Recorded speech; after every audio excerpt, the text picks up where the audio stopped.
नमस्कार, मी मयुरी आणि आपण पाहत आहात 7 स्टार न्यूज।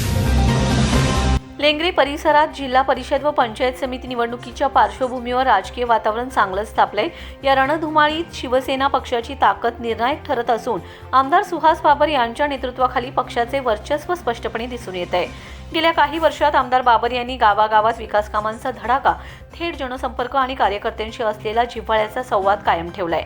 रस्ते, पाणीपुरवठा, शिक्षण, आरोग्य आणि मूलभूत सुविधांच्या प्रश्नांवर सातत्याने लक्ष दिल्यामुळे शिवसेनेची संघटनात्मक बांधणी मजबूत झाली। याच ताकदीच्या जोरावर लेंगरे परिसरात शिवसेना निवडणुकीत आघाडीवर असल्याची चर्चा राजकीय वर्तुळात सुरू आहे। शिवसेनेत उमेदवारीसाठी निष्ठावंत कार्यकर्ते, अनुभवी नेते आणि नव्या चेहऱ्यांमध्ये मोठी चुरस पाहायला मिळत आहे। अनेक ठिकाणी एकाहून अधिक इच्छुक असल्याने नेत्यांची जबाबदारी वाढली। योग्य तो समतोल साधण्याचे आव्हान पक्षासमोर उभे आहे। मात्र अंतर्गत स्पर्धा असूनही शिवसेनेचे संघटन भक्कम असून एकसंघपणे निवडणूक लढवण्याचा निर्धार कार्यकर्त्यांकडून व्यक्त केला जात आहे। दुसरीकडे माजी आमदार सदाशिवराव पाटील यांच्या नेतृत्वाखालील भाजप गट ही निवडणूक अस्तित्वाची लढाई म्हणून लढणार असल्याचे स्पष्ट संकेत मिळत आहे।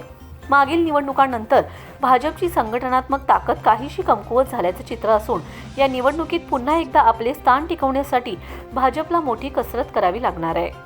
भाजपकडून जुन्या कार्यकर्त्यांना पुन्हा सक्रिय करणे, नाराज घटकांना सोबत घेणे आणि स्थानिक पातळीवर प्रभाव असलेल्या नेत्यांना पुढे आणण्याचे प्रयत्न सुरू आहेत। मात्र शिवसेनेसमोर भाजपला थेट लढत देणे अवघड ठरत असल्याची चर्चा उघडपणे सुरू आहे। महिलांचा आणि तरुणांचा सहभाग वाढताना दिसत आहे। काही गणांमध्ये नव्या चेहऱ्यांच्या एंट्रीने राजकीय समीकरणे बदलण्याची शक्यता नाकारता येत नाही। तरीही सध्याच्या परिस्थितीत शिवसेना स्पष्टपणे मजबूत स्थितीत असून भाजपसाठी ही निवडणूक प्रतिष्ठेची आणि अस्तित्वाची परीक्षा ठरणार आहे।